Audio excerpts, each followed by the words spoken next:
and he's got a new book. It's called Our World is Burning. Let's find out a lot more. All kinds of information in here with Dr. Ian Prattis. Nice to have you here. My pleasure. Can I ask you now, you've written a few books in your time. This is number 17? That's number 17. Wow, 17 books in total. Okay, so you're also the founder of Friends for Peace. That's right. So can you tell us a bit about that? Well, Friends for Peace was created at the time of the bombing of Baghdad, and I pulled together a lot of choirs, so as a protest, so that we would sing for peace. And we did this on Parliament Hill in a miserable March day, full of rain and all the rest of it. But it was sort of appropriate that the rain was the tears. Okay, I know you're doing positive things in our community, including that. Your last book, New Planet, New World, has been out roughly a year-ish. That came out before this one. Yes. And it's a futuristic examination of our planet, which has just caved. And it's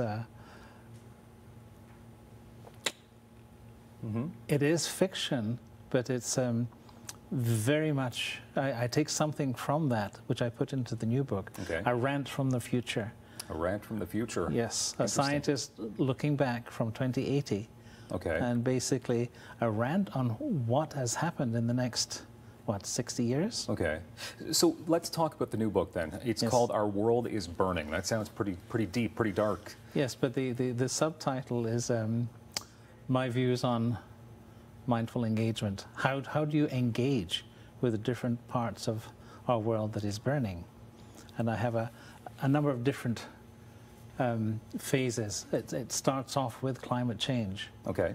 And I have in there one essay whereby I'm with my 9-year-old grandnephew, and he gave me the title for this because he was 9, but he wanted to stay 5 for the rest of his life because he did not want to live in a world that was burning.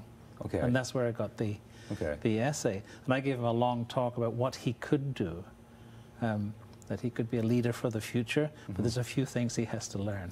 So a lot of positive practices in this book then? Well, that was the idea, to have a positive set of guidelines so you can apply them to situations that pertain to climate change, family and community, and then the transformation that you have to make in your own self to be very authentic about stepping out. And at the end, the last phase, that builds up to the final essay, which is a manifesto for the future, and that's a call to action. Okay. Now, I'm guessing I know the answer to this, but who would be best to read a book like this? Everyone. Yeah, that's what I thought. That's what I figured.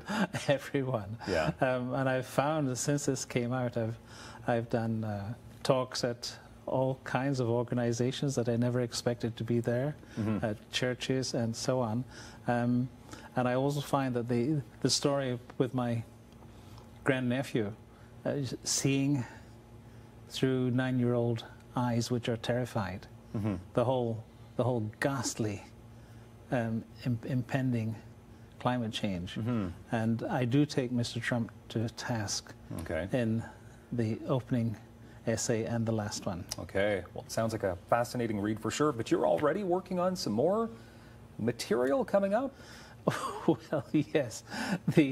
When I finished this, with a sigh of relief, because I didn't know how essays would fly. You know, I'm not in 19th century France where essayists were the thing. But fortunately, the reviews from different people sort of humbled me. And I had a big argument in my mind for my publisher, why he should do it. And he just said, we're doing this straight away. So there's no hesitation. Okay, that's good news. And of course, you'll be making all kinds of special appearances, and much more can be found at ianprattis.com, and you can even get an autographed copy of the book That's your right. website. Yeah. Or if you live in Ottawa, just come and see me. Interesting. All right, contact details and much more. The new book is called Our World is Burning. Dr. Ian Prattis, thank you very much for being here. Thank you for having me. Have a good day.